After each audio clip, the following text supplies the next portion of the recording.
I'm Safis Mani, and you're watching another episode of the Fulbright Women Podcast Season 1, where we bring to you the brightest women of Pakistan and share some of the amazing work that they're doing in their fields. Today, we have Hafeera Shabbir with us. Hafeera went to Purdue University to get her master's in chemical engineering.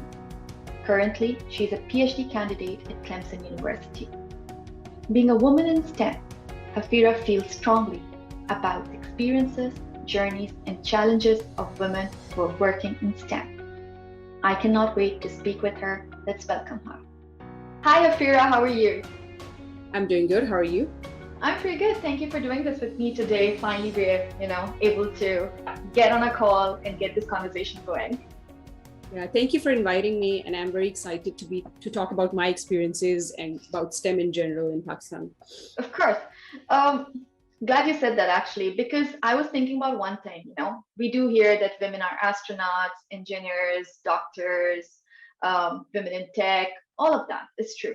But still, when we look at the data, it shows that there are not enough women in these fields. There are not enough women in STEM as compared to men. Why is that so? So I believe that I'm no expert in this field. I'm just like, one of the data points in STEM, as you would say. But I think women in STEM trends are very different overall the world. So for example, in US, about 28% of the population of the people basically are women who are in STEM. In Pakistan, the number is like very, very low. I think probably less than 10% or something. And that's basically women who are pursuing STEM degrees. So when you look at the work statistics, they're even worse in Pakistan. So I think less than 5% of women in STEM are in these STEM fields, industrial fields, as you might want to say. But on the other hand, if you look at countries like Indonesia and Iran and some of all those other Muslim countries, the number of women in STEM is like close to 50%, and even sometimes it's higher. Wow, so I've been looking at some of this data.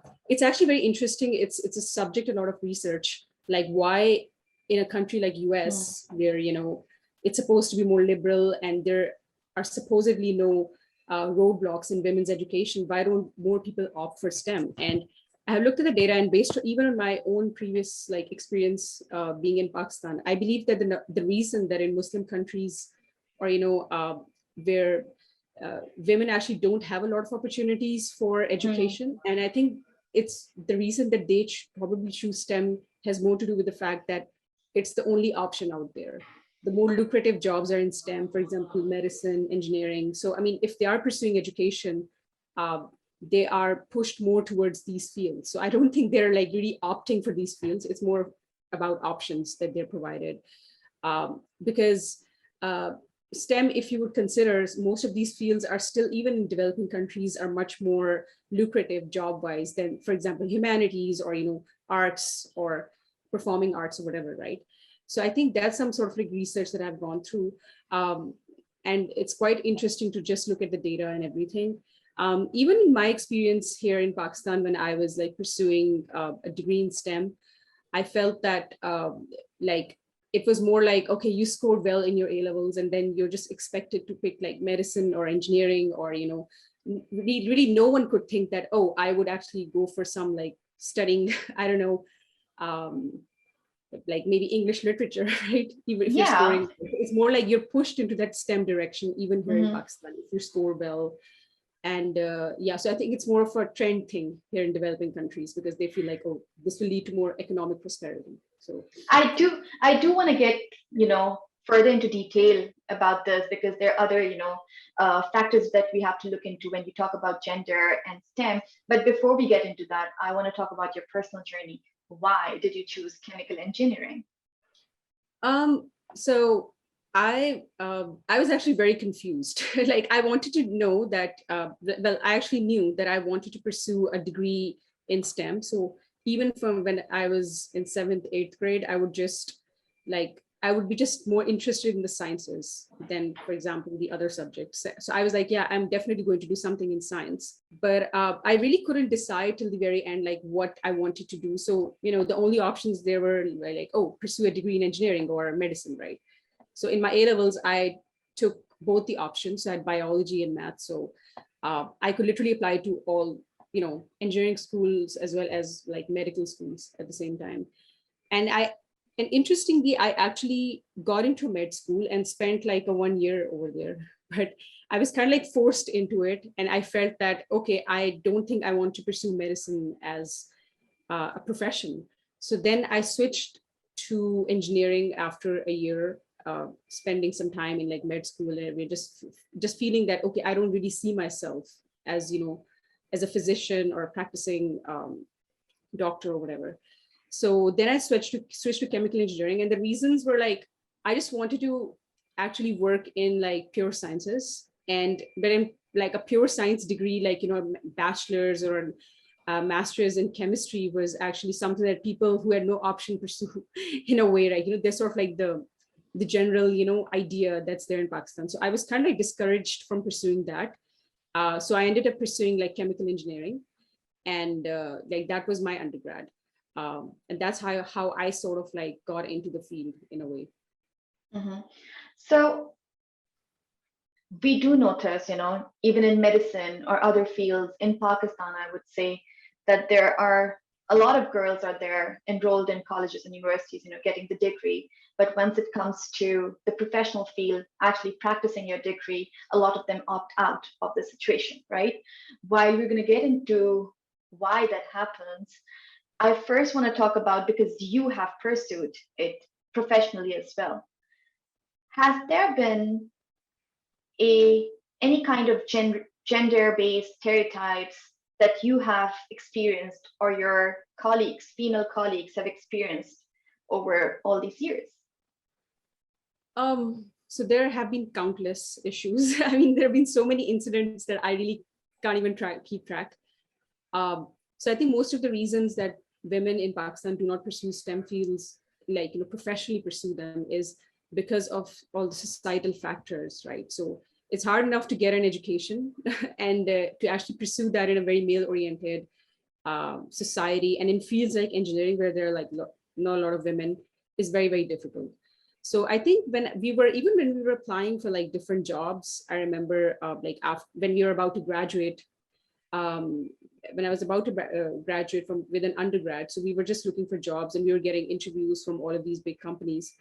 Many of our male like class fellows actually told us and some of the other women who were pursuing like undergrad to actually not apply for these jobs, because you are going to take away our jobs and you're just going to leave it after a year or so. So I mean, we had these sexist kind of comments, and I was really, even at that point, I was really mad. I was like that's really pathetic of you to say that. Okay, you're basically like pursuing why should we give up our opportunities? So I think that the problem at workplaces is that there are not a lot of expectations from women that they're going to accomplish anything. So it's like people don't expect you to pursue a career. People don't expect you to excel in the career. They're like, oh, you're just doing it for some time, then you're just gonna get married off, and then you would and then due to, even if you want to, you probably wouldn't be able to continue your education, continue your career.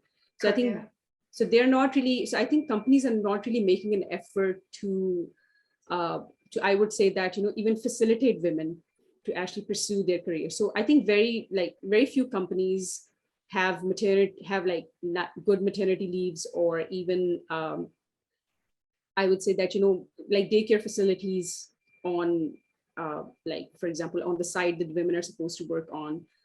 So I think all of these factors are what actually deter women from actually pursuing a career. And also like the behavior that people have, like, okay, they really don't expect you to do anything. And whenever even they would, and I've experienced that in the workplace, that many of the low priority jobs are assigned to women because, you cannot have any like high stake thing riding on a women's capability. So a lot of them are actually they don't think that, we can really accomplish anything or do anything. So there's a huge gender imbalance, even in like very good companies that I've worked in. A lack of supportive kind of an environment would also mean a lower sense of belonging when it comes to women in these fields, in their workspaces, and that would have a correlation with your performance, be it short term or your long-term, goals for the industry. Do you want to elaborate on that? Yeah, that's absolutely right. I think the biggest hurdle that you face is like if you're single and once you get married, how will your situation change, right? And I think that's a big concern that companies have. So I was literally point blank asked one time, so what do you plan on doing? Like, are you going to pursue here? Are you going to stay here? Should we think about you? Or like, it's like marriage is like this huge hurdle that women have. As men, well, nothing is really expected to change from men after they get married, but a lot of things are expected to change for women.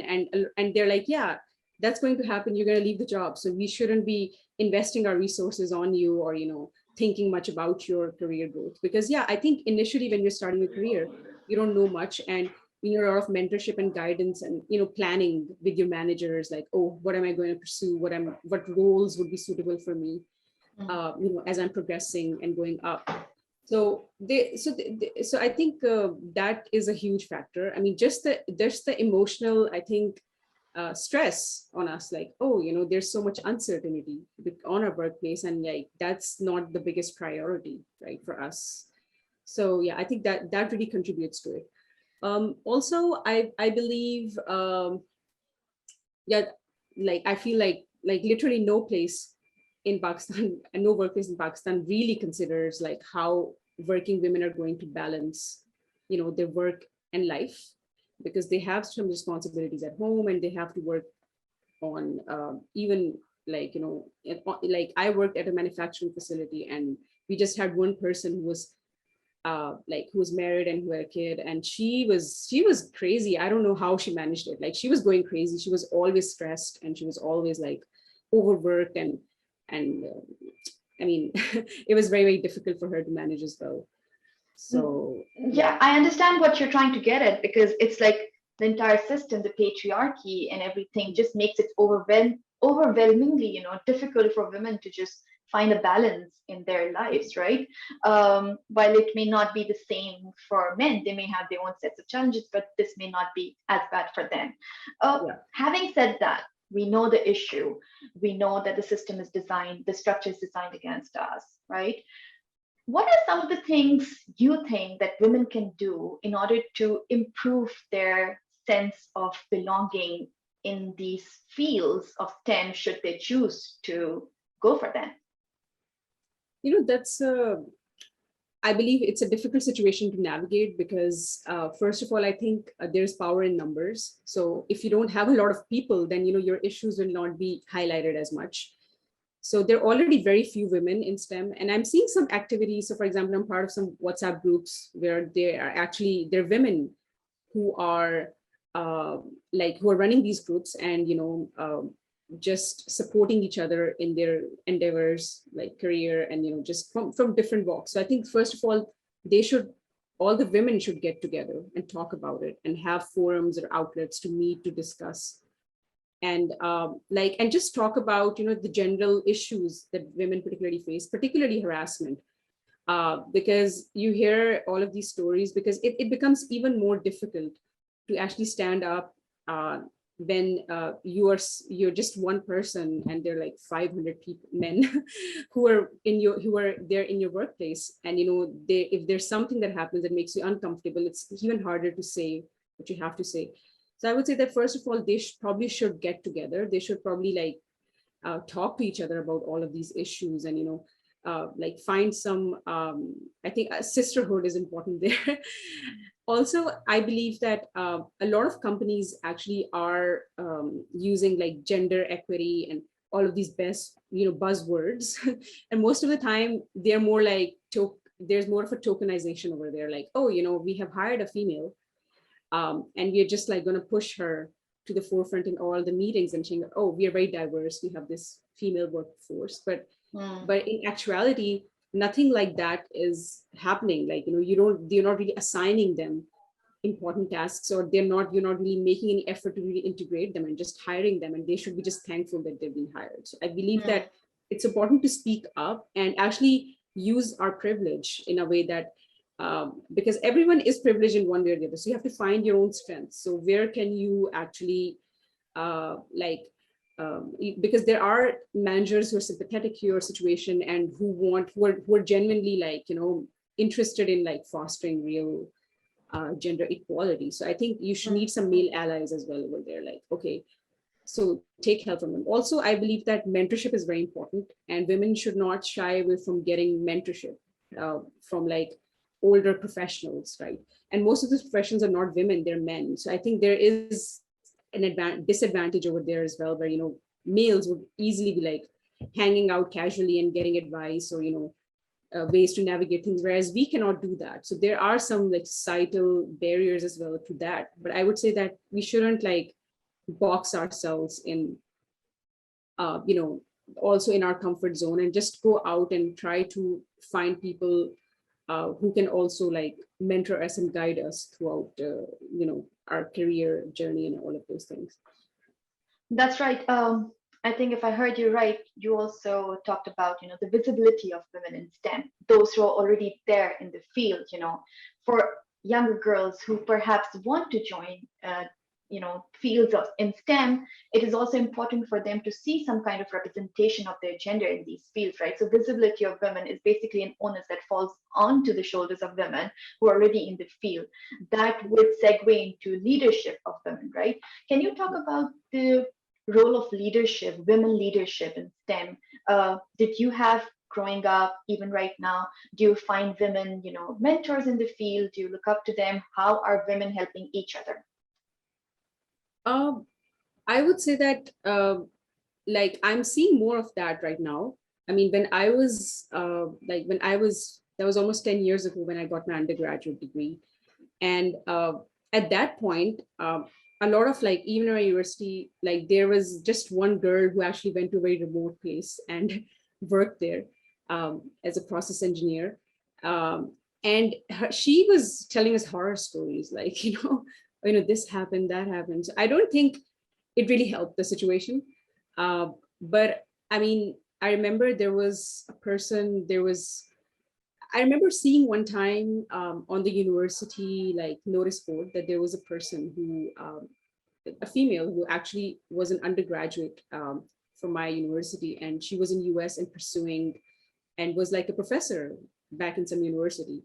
I don't remember her name, but I think that was super motivational. Just seeing that one notice board, like, announcement that she was going to speak and come and speak in the university was like, okay, she's a woman, she's in US, she's pursuing like STEM degrees. So that's possible, right?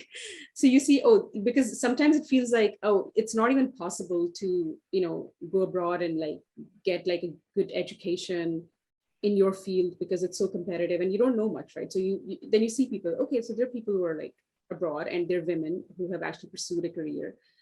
So I think some of those, I had very few examples when I was like studying. So at a point I even decided that I don't want to pursue this degree, but I got a very good job offer just after I graduated, and that really changed my perspective. But because I think where I was working at, it's one of the best companies in Pakistan, and also like the management is very sincere in actually like I think enabling women to actually achieve their goals, right? So we had like this cohort of graduate students, graduate students.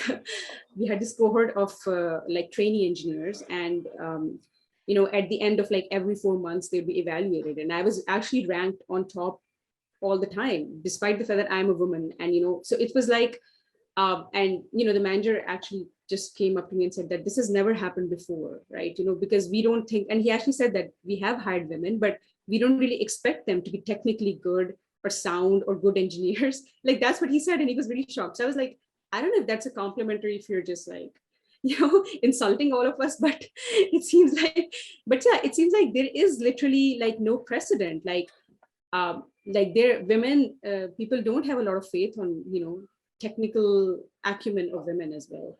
Mm-hmm. So, but I did have a lot of examples, like, as I'm coming along, I'm seeing more and more women in Pakistan who are even younger women and even older women who are in STEM fields, in like oil and gas, like electricity, like power generation, and all of those fields, which are traditionally very like male-oriented fields. And it's really great to see all of them. And I see that they are also like getting in touch with each other. This is happening more so now than it was when I was studying back like 10 years ago. Mhm. Yeah, and I think things are in US are much different. So I don't know if you want like a comparison with US to Pakistan, but yeah, the thing is there's a lot of outreach events over here. So, there are, for example, I'm a graduate student here pursuing my PhD. So I was actually mentoring undergraduates. I was mentoring high school students for their summer project. So they were actually working on some part of the project, my PhD project, and they were just high schoolers. So I really had to get down to their level and tell them, okay, this is how you do research. This is your research question. That's how you do the calculations, stuff like that. So I think that sort of interaction is something that is very like prevalent here in US. So I've even talked to seventh graders, eighth graders. We have done outreach activities with them, just talking to them about STEM. So I think the leadership is more like how much outreach you can foster between people who need guidance and people who can guide. So I think this is very much like institutionally, it's very much developed here in US. And I think there is not much going on in Pakistan with respect to that. So I think that's something that I would probably want to contribute to if I will in the future, or this is something that I feel like this is an area that we can really work on. Mhm. Uh, you have more than 3 years of experience working in the oil and gas industry and petrochemicals industry, right? Yeah, correct. Uh, could you talk about keeping both Pakistan and perhaps US also in mind? Another issue and a challenge that we keep, hearing about the STEM industries, but not just, limited to the STEM industry, is the wage gap. Hmm. Uh, how true is the wage gap in your experience? Um, so I think that really varies. I feel like in US, I've not really worked like in a company. So I'm employed by the university and I get paid, but that doesn't really depend upon my gender. Um, Back in Pakistan, I would say that uh, I did not, there was no wage gap between me and, because we were hired as trainees.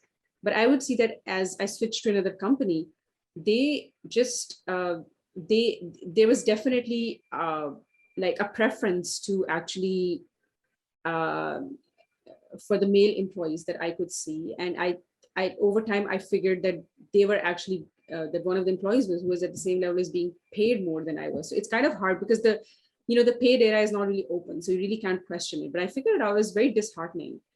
I can say that, so, I mean, but right after I just left that job and came to US, uh, but I don't think I'm really qualified to really speak like about, because my experience has been quite limited. But I would say that I think many times when you're negotiating your salary, it's like, that's what I've learned is that, even with my male colleagues and all of those people, like when they're getting job offers and they're accepting them, they actually ask them a lot, a lot of money, right? Like because money is like compensation is what something you decide when you're like accepting a job. And I feel like they always quote the higher end, whereas I would never even talk or think about money when I was like, starting my journey as like starting my career, because I was like, yeah, I just want to learn. Like, I don't care if they don't pay me a lot, but I've been lucky that thankfully I was employed by good companies and they had good standards and they paid me well, because it's really foolish not to get paid for your efforts, right? Because I always felt it was such a privilege to get into a good company and you just get that experience that I really never thought that, money is the thing that's going to be driving. But I feel like with men, they're more audacious about like asking for money and asking for perks and all of this. So I think once I graduate and I start looking for jobs, I think I'll take a leaf out of their book, and probably I have a certain like figure in my head and I'm going to quote that and I'm going to negotiate for that. So I think it's more like you have to be more assertive when you're asking. But yeah, the gender gap probably exists among and I'm sure a lot of people are suffering with that. Right? I think you have to be more assertive, and if you feel that you're not being compensated well enough, then you probably should have more options and start like going somewhere else, like have your options, go to different places if you're not being paid well enough. No, you're right. You raised a very interesting point here, actually, that because sometimes, women are just so thankful and grateful to just have made it to the certain organization to have just made it into a career that they are into, that they're not thinking beyond that. They're just happy to be there, so they're going to accept whatever is being offered more often than not, as opposed to men who learn these assertive techniques to demand what they think they deserve, and that is a skill perhaps a lot of women should start acquiring. Having said that, I want to ask you something that you're surely qualified at. Can you talk about your PhD project that you just mentioned a bit ago? Yeah, sure, definitely. I think for the past, so it's my fifth year here at Clemson University, and I'm pursuing my PhD in chemical engineering. And for the past 4 years, what I have learned is how to communicate my research to people who really don't understand much about it.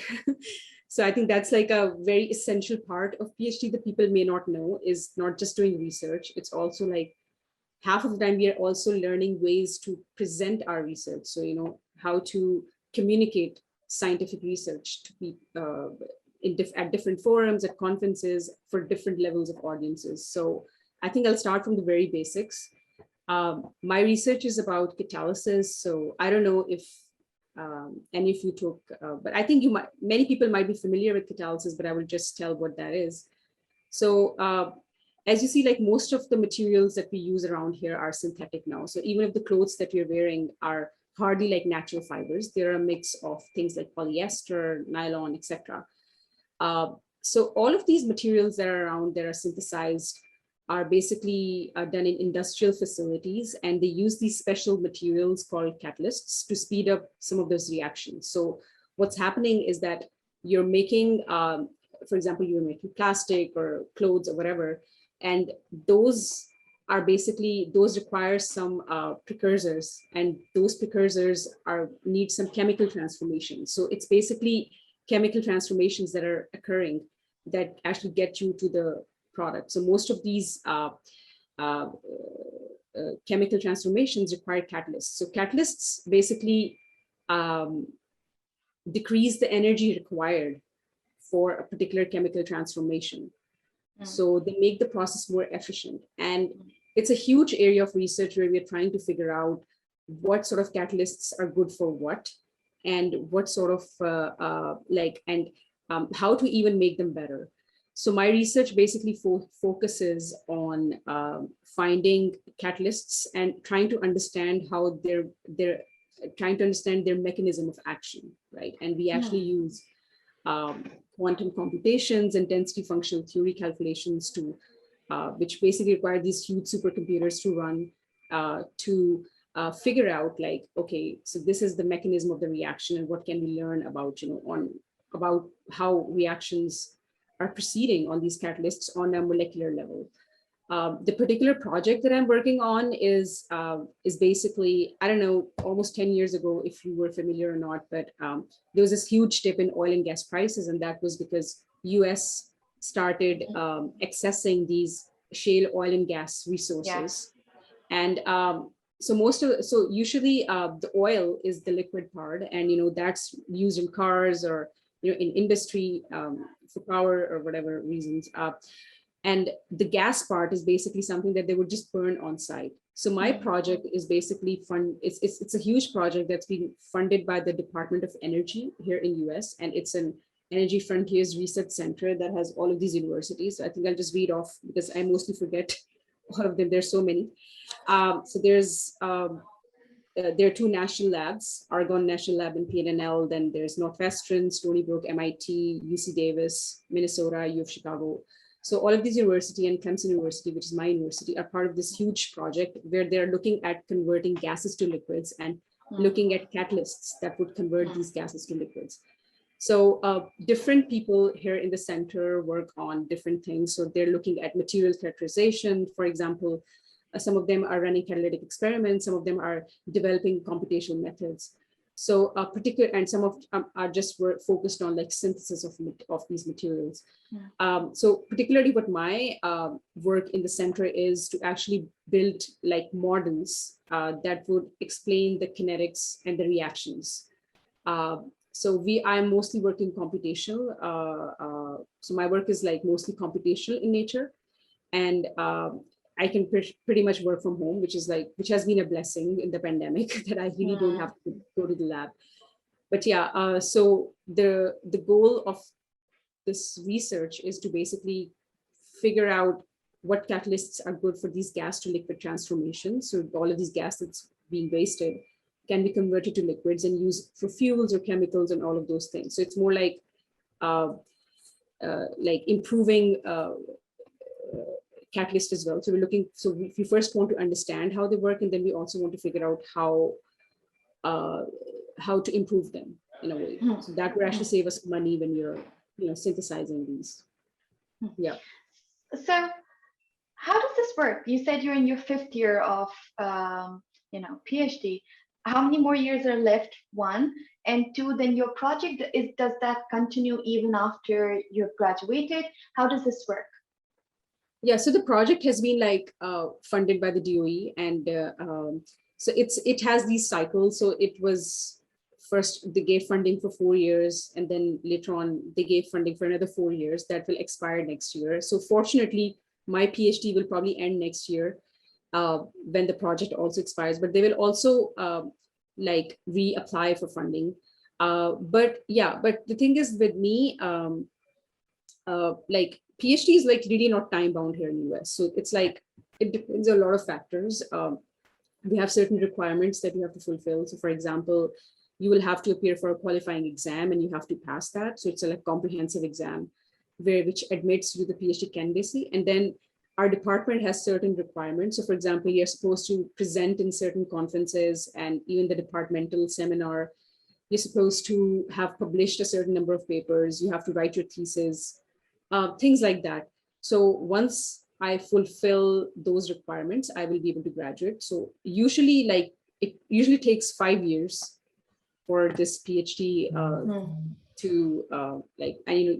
usually that's a number of years that it takes. Because it's the nature of the field where it takes time to actually publish papers and to do research and do things. So I'm hoping to graduate almost. So this is my 5th year, so I hope this is my last year. But people do exceed it. People go to 6, 7. I've heard of 8, 9 years as well. So it's pretty common in US, where people are if these are 5 years is the lower side of the PhD, I would say. Well, yeah. I would wish you all the best with your PhD and the project that's associated with your PhD and your career ahead in STEM. And I hope we can get in touch again in the future to talk, perhaps about the progress we made in the STEM field, more challenges and solutions regarding them. For today, thank you so much, Hafeera, for giving me your time.